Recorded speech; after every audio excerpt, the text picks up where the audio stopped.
The film opens with Aurora leaving her one-night-stand residence, doing the walk of shame through the snow-covered streets of Finland, and eventually returning home. At home, she finds her father lying motionless, asleep. She tries to wake him up, but he remains asleep. Moments later, repossessor Kinnunen enters the house, takes pictures of the apartment for online listing, and informs Aurora of their eviction. Her father only wakes up after the men leave. Aurora is distraught upon learning about their eviction, feeling betrayed that her father didn't inform her sooner. With only a week left to vacate, her father instead focuses on showing her various items he's accumulated, like a copy machine and a portable sauna. As he prepares to leave for rehab, he suggests they go ice fishing. Later, they share a beer, and Aurora ultimately takes him to the hospital. She eventually leaves the hospital riding through the hallways in a wheelchair. On the other hand, a struggling father, Daren, hopes to find a home for his daughter Azar. As he navigates through the troubles of an asylum case, he meets a woman named Tina, and she offers them temporary refuge at her home. But first, they must convince Tina's husband Juha, who is not very welcome to their presence. Juha is working outside when she approaches him with news of their unexpected guests. Without hesitation, he jumps to conclusions, assuming Daren is a criminal. Tina encourages him to meet Daren and his daughter, Azar, and form his own opinion. As they exchange pleasantries, Daren remarks to Azar that Juha could be a basketball player, unaware of the offense he's about to cause. Juha takes great offense to the comment, storms back into the house, and insists that they cannot stay. Daren apologizes profusely, trying to defuse the situation, while Tina follows her husband inside, hoping to persuade him to change his mind. She asks Daren and Azar to wait, with hopes of resolving the situation. Meanwhile, Aurora and Kinky, co-workers at a nail salon, enjoy a break together, sharing a cigarette and sneaking a peek at a dance class in session. They try to mimic the moves from outside, giggling and having fun. Later, they grab a drink at a bar, chatting and catching up. Aurora confides in Kinky about her current homelessness and reluctance to get into relationships. Kinky shares a surprising tip about colonics being a lucrative opportunity in Norway, telling Aurora about someone who earned enough to get a house and a car within 3 months. Aurora gets drunk and becomes a nuisance at the bar. She puts on a pair of pantyhose on her head and goes to climb a dancing pole in the bar, sliding up and down the pole, highly intoxicated. Eventually, her antics get Kinky and herself kicked out of the bar. The drunk pair are together in a public restroom when Aurora proposes to Kinky that they both travel to Norway to pursue colonics. Kinky, more concerned about Joni, declines the idea, but Aurora persists, suggesting that Joni can join them in Norway. Back at Tina's apartment, Daren sits with Tina as they look for possible options for him to make a living. Tina suggests that he does what he used to do when he was in Turkey and revives his baking skills. But then, out of the blue, Tina unexpectedly proposes an alternative marriage. However, her husband Juha, who has been listening in on their conversation, is immediately furious as he rebukes his wife for even suggesting such a thing. He declares it a criminal act, exploiting a vulnerable individual, and is immediately against the very idea. His temper flares even more at the fact that she doesn't even remember their anniversary.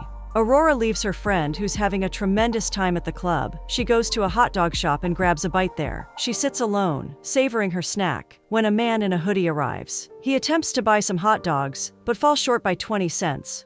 Aurora, noticing his struggle, offers to cover the remaining amount, tells Jope the hot dog seller to relax, and that she'd complete the payment for the man. The man Daren turns around, curious about his mysterious benefactor. Daren sits beside Aurora, attempting to repay her kindness, but she dismisses him, claiming to be a billionaire with multiple partners and implying she's not interested in his advances. However, Daren's intentions are pure, and he simply just wants to enjoy his meal.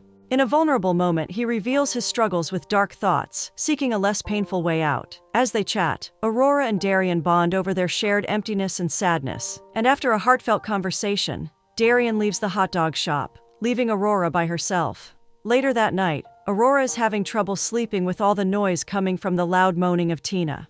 Her friend is wrapped under a duvet, making love with her partner. Aurora, fed up with the noise and discomfort, goes outside, wrapped up in a duvet, to have a cigarette, and later, Tina joins her as they chat. Aurora reveals that she could be moving out to stay with an old lady since she no longer feels welcome in her friend's apartment. Meanwhile, Daren finds solace in his daughter Azar's joyful energy as they play together in the snow, temporarily lifting his spirits. Aurora arrives at the interview, eager to explore the nanny position for Laisa, the elderly woman.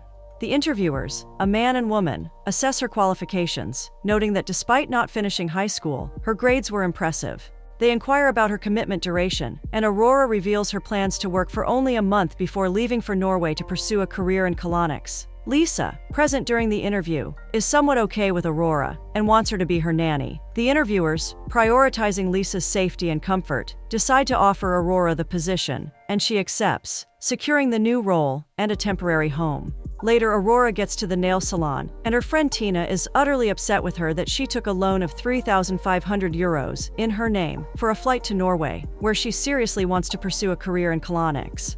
Afterward, Aurora goes back to the hot dog shop to see Jope, who offers her a soothing massage to relieve her of her tense neck pain. While at the hot dog shop, she meets Daren again. He repays her the 20 cents he owes, and then suddenly proposes marriage. Aurora, stunned and perplexed by the random, unexpected proposal, kindly declines and is curious as to why he even asked in the first place. Daren reveals his bleak options. It is either marriage or taking his own life. Aurora is still confused and unimpressed. She's not flattered by the man's dramatic declaration and views him claiming to perish if she doesn't marry him as a cliché, having heard similar things from men in the past. With her order in hand, she leaves. Daren, driven by desperation, chases after Aurora, determined to persuade her. In his haste, he accidentally collides with her, spilling her potatoes on the ground. With a sense of urgency, he explains that the marriage would be a mere contract, a temporary arrangement to secure asylum for his daughter. He offers Aurora 3,000 euros to help find him a willing partner, but she, firm in her decision to leave the country, declines his plea. Leaving Daren to his despair, Aurora walks away, staggering and unsteady in her steps, disappearing into the snowy landscape.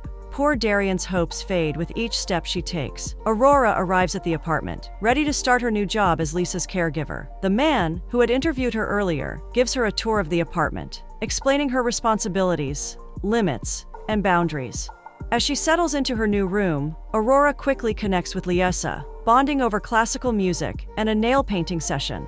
The two bond quickly, warming up the atmosphere. Sometimes later, Aurora runs into Daren and his daughter Azar at the supermarket, and her initial thought is that he's following her. However, Daren explains that he's simply there to buy essentials for Azar. The young girl, with a vivid imagination, remarks that Aurora looks like a mermaid, leaving Aurora charmed and grateful for the sweet compliment.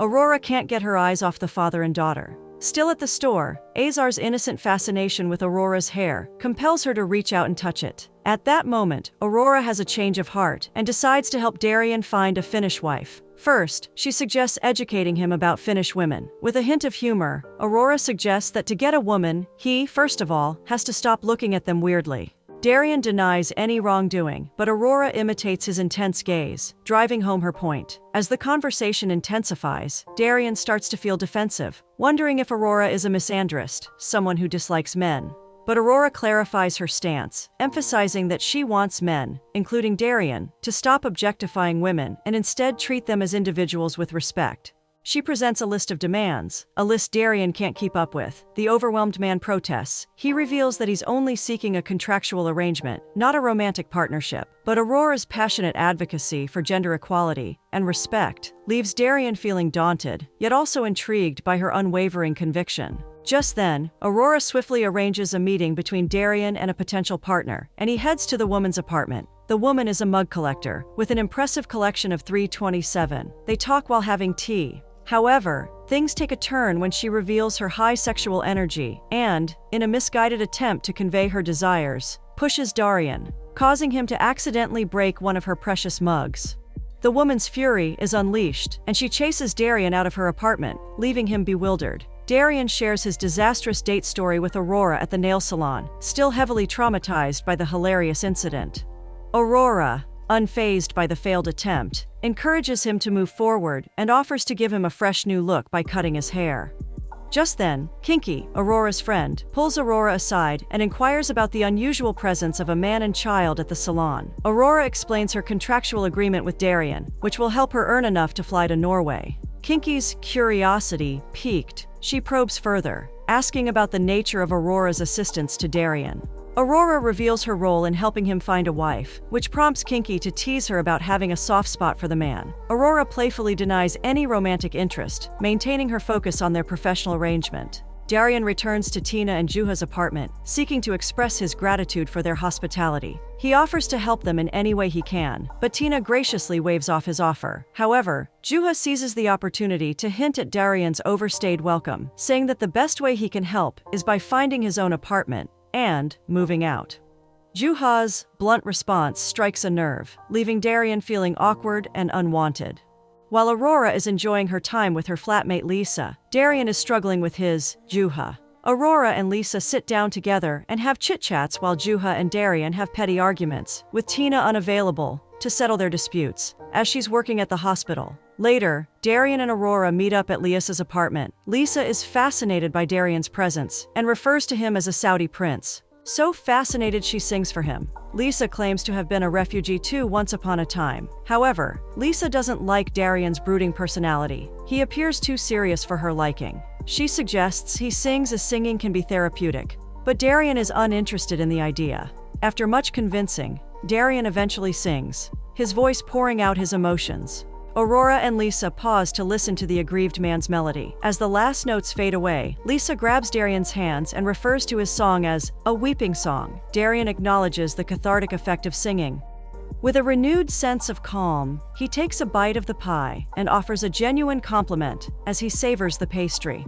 Lisa finds out from Aurora that Daren is in search of a wife. Lisa offers help. She knows someone who could marry Daren, Tuliki, but she's a friend of hers, lesbian, and of a similar age to her. They all get dressed and are on their way to wed Daren. No way are they marrying the poor man off to this old lady. She almost looks on the fringe of this world and the world hereafter, for God's sake. Their enthusiasm is met by Daren's outrage and disbelief. He calls all of them mad for coming up with such a ludicrous arrangement and considering such a union. However, tragedy strikes unexpectedly as Tuliki passes away in the vehicle, leaving the group in shock and disbelief. Told ya! The sudden demise sparks a dramatic turn of events as Juha and Tina confront Daren, suspecting foul play. Juha accuses Daren of being responsible for Tuliki's demise, but Daren vehemently denies any involvement, insisting that she passed away of natural causes. Daren's search for a wife continues, with a string of unsuccessful dates leaving him in despair. Later he finds solace in the warm company of Aurora and Lisa, spending a cozy evening with them. As the night wears on, Daren and his daughter Azar end up staying over, with Aurora kindly helping Azar drift off to sleep. Daren is grateful for Aurora's gentle gesture. The tension between Juha and Daren reaches a boiling point, literally, as they clash in a sauna. Daren's refusal to fully embrace the Finnish sauna culture and take off his trunks leads to a heated argument. Juha tries to forcefully take off the poor, unwilling man's underwear, causing chaos. Later, trying to make amends, Daren asks Juha for help in apologizing to the sauna-goers, but Juha's assistance comes with a twist. The Finnish phrase Juha provides, meant to be an apology, is actually a humorous insult, which Daren unwittingly uses, causing the group of men to burst into laughter at his expense. While Juha and Daren try to settle their differences gradually, Aurora visits her father in rehab. She brings him bread, but the old man's true craving is alcohol, which Aurora steadfastly declines, prioritizing his recovery and determined not to see him relapse. Meanwhile, Daren spends quality time with his daughter, but his mind wanders to Aurora, and he finds himself seeking her out. He's able to predict her whereabouts and goes looking for her at the bar and finds her there letting loose and singing her heart out. The night wears on, and the impromptu party at Lisa's apartment reaches new heights of revelry, with Aurora, her friends, and Daren lost in the music and merriment. Amidst the chaos, Daren and Aurora find themselves alone in a room. There they find themselves carried away in a passionate kiss. The intensity of the moment is abruptly interrupted by the arrival of the police, who have brought a disoriented Lisa back home after finding her wandering at a gas station. Aurora rushes to the old lady's side, helping the incoherent Lisa into bed as she falls asleep. After Aurora leaves Lisa to sleep, Daren expresses his concern for Aurora's lack of responsibility to Lisa. He's scared something worse could have happened to the old woman, while Aurora was carried away partying. He finds her circle of friends irresponsible and worries about their nonchalant behavior. Aurora immediately feels betrayed by Daren's sudden pretense of innocence. She accuses him of being a hypocrite, pointing out that he was equally immersed in the party. Aurora's anger and hurt simmer just below the surface as she demands that Daren leave. As Daren and Aurora's relationship faces a setback, Juha and Tina find someone for Daren, introducing him to Ula, a potential new partner. On their outing, Ula shows empathy towards Darien's past traumas and his struggles with the asylum process, offering him emotional support. However, it somehow doesn't seem like she is sincere enough, almost as if she is pretending. Juha and Daren continue their sauna routines, and after one of them, they chat about Ula and then Aurora, as Juha has noticed his bond with Aurora. Meanwhile, Aurora, on the other hand, meets a German man named Wolfgang, who fails to capture her attention. Meanwhile, Ula struggles to connect with Darien's daughter. As the chaos intensifies, Aurora's father has an emergency and is taken to the hospital. She goes to see him and he tries to reassure her that everything is all right. Aurora, seeking solace in a moment of distress, finds comfort in Darien's embrace. They share a tender moment, lying together in Lisa's apartment, finding comfort in each other's presence. As they open up to each other, their conversation flows effortlessly, until Daren mentions Ula. The mention of Ula's name disrupts the peace, introducing an awkward tension that lingers as they get dressed. The festive atmosphere of Christmas fills the air as Daren and his daughter Azar join Juha and Tina's family celebration. The room is filled with the joyful sounds of laughter and playful chatter, but the warmth is suddenly disrupted when Azar storms out of the room, visibly upset. Daren, concerned for his daughter's well-being, hastily follows after her, but accidentally knocks over a Christmas tree. With a quick apology, he sets the tree upright again and rushes to catch up with his daughter Azar. He finds Azar in distress, her head bowed, silently crying. He gently coaxes his little daughter. Azar's heartfelt revelation about missing her mother tugs at Darien's own emotions, and he shares his own feelings of longing, letting her know she's not alone in her sorrow. The next day, Aurora unexpectedly stumbles upon Daren, his daughter Azar, and Ula together, a scene that seems to stir a mix of emotions within her. She stands frozen, her expression stern, as if trying to process the complexity of her feelings. In an attempt to deal with all these emotions, she goes to a bar and has multiple shots of alcohol. There she gets highly intoxicated and out of control, as her friend Kinky can't get a hold of her. Kinky watches her drunk and hurt friend walk out of the bar without help. Aurora walks on the cold streets of Finland, the ache within her a symphony, a haunting melody that echoes through every moment. The next day she wakes up in the hospital. Aurora's eyes open with loud groaning and flashes of the previous night. Her face is covered in blood as she tries to recollect the events of the previous night, where she is and how she got there. Just in time, a nurse arrives, with answers to all the questions she had running through her mind. Just as she sits on the hospital bed, her eyes fixed on the nurse standing beside her. The nurse begins to speak, her voice calm and professional. Aurora's blood alcohol level is high, requiring a gastric lavage to purge the toxins from her system. The nurse continues, explaining the injuries. Aurora's eyes drift away, then snap back to the nurse as she explains the need for restraints and sedatives given to her to calm her down. Finally, the nurse mentions the need for psychiatric care now that she is awake. When the nurse concludes, she asks who she can call for Aurora, but Aurora claims she has no one. The nurse knows this isn't true, as her subconscious betrayed her when she kept calling for Daren when she was brought in earlier. The nurse claims Aurora has problems with substance abuse, but she blatantly denies it. She asks for her phone, and the nurse politely hands it to her. The nurse still insists Aurora needs help. Aurora's denial is further challenged when she discovers the incriminating video on her phone, showing her using substances with Wolfgang. While she acknowledges that her drinking can sometimes spiral out of control, she stubbornly refuses to admit that she has a problem. The nurse's attempt to offer support and resources, including a group that helped her own ex-husband with his addiction, is met with resistance and disinterest. Aurora's reluctance to confront her issues and accept help is evident, as she dismissively returns the note and instead opts to escape to the cafeteria, avoiding the uncomfortable truth and the prospect of seeking assistance. She stumbles out of the room, her steps unsteady. The nurse's subtle act of kindness, slipping the note into her jacket,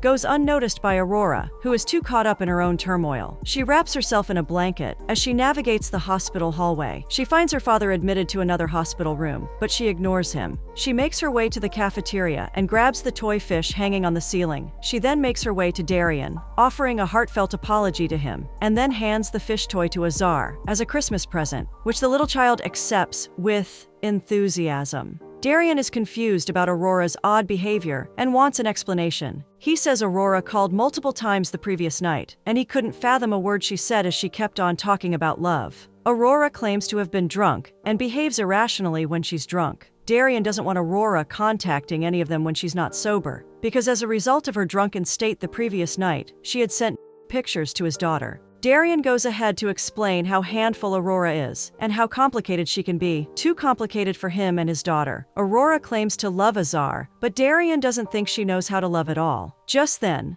Ulla finds Daren and Aurora together. She offers Aurora a hat and reveals she and Daren are getting married, a revelation that just adds to Aurora's torment. Kinky, too, is upset with her and doesn't want to speak to her again. In Aurora's defense, she wasn't in her right state of mind the previous night as she was drunk. Kinky then reveals that Aurora said some really mean things to her and even hit her. Aurora apologizes, but her friend thinks she might actually have a drinking problem. Aurora is distraught and having multiple waves of emotions all at once. Just while dealing with all the emotions, she finds the note the nurse slipped into her jacket. Meanwhile, as Daren and Ulla make their arrangements and plans together, Yuha gets a shocking revelation about Daren. More surprisingly, his wife already knows and didn't tell him because of her confidentiality agreement. Daren is being interviewed about Ulla, as the lady in front of him tries to get information about his and Ulla's relationship, but all Daren can think of or speak of is Aurora. He makes his way home after a highly demanding interview. At home, he's met by Juha, who's seated in the dark and startles Daren. Out of the blue, Juha offers to marry Daren. He says he has spoken to Tina and she's okay with it. However, Daren has his mind made up now and doesn't even have that many options to begin with, so he politely declines Juha's proposal and says that he and his daughter should get going. Daren is getting set to leave, and he goes looking for Aurora at the hot dog shop. He even contemplates leaving a message for Aurora, but is uncertain about it. Meanwhile, Aurora, who's supposed to leave the country with Kinky, changes her mind at the last minute and apologizes to her friend. Kinky understands her friend's decision, and the two part ways. Aurora's decision to seek help in rehab is a crucial step towards recovery, but her emotional pain and heartache over losing Daren remain a significant obstacle.